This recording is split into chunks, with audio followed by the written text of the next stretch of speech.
I never thought one sentence could erase a marriage, but that's exactly what happened.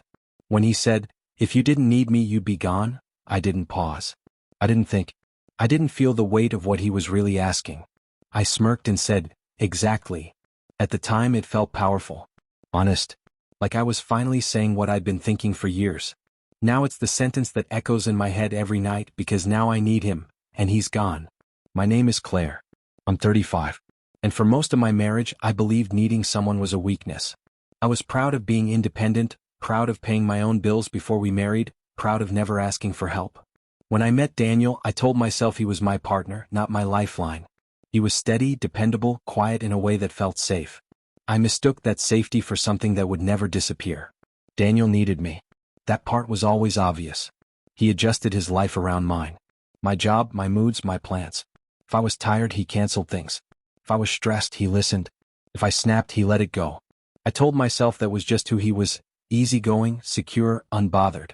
What I didn't admit was that I liked being the one who was needed. It made me feel strong. The cracks didn't start with a fight. They started with small moments I brushed off. The way he stopped sharing things about his day. The way he asked questions and didn't seem to care if I answered. The way silence began to replace our conversations. I assumed he was content. I assumed wrong. The night it all ended wasn't dramatic. No shouting. No slammed doors. Just a quiet conversation that should have scared me more than it did. We were sitting at the kitchen table, the dishes still unwashed, the TV off. Daniel looked tired. Not angry. Not hurt. Just tired. He said, "Do you ever think about what would happen if I wasn't here?" I laughed because that's what I did when things got uncomfortable. I said something about how I'd manage, how I always had. He nodded slowly, then said the sentence that changed everything. "If you didn't need me, you'd be gone." I don't know why I felt challenged by that. Maybe it felt like he was accusing me. Maybe it felt like he was asking for reassurance I didn't know how to give. All I know is that I crossed my arms and said, "Exactly." The word hung between us. Heavy. Final. He didn't react right away. He just looked at me, really looked at me like he was seeing something clearly for the first time. Then he nodded once and said, "Okay." That should have terrified me. Instead I felt relieved. Like I'd finally won an argument I didn't realize we were having. He stood up, rinsed his mug and went to bed. No lecture. No guilt trip. No fight. The next morning he was gone.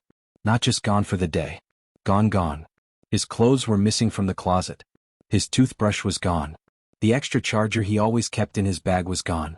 On the counter there was a single envelope with my name on it. Inside was a note written neatly, calmly. "You were honest. I'm taking you at your word." That was it. At first I was angry. How could he just leave? How could he take one conversation and turn it into an ending? I told myself he was being dramatic. I told myself he'd come back once things cooled down. I didn't call him for 2 days, convinced that silence would pull him back the way it always had. It didn't.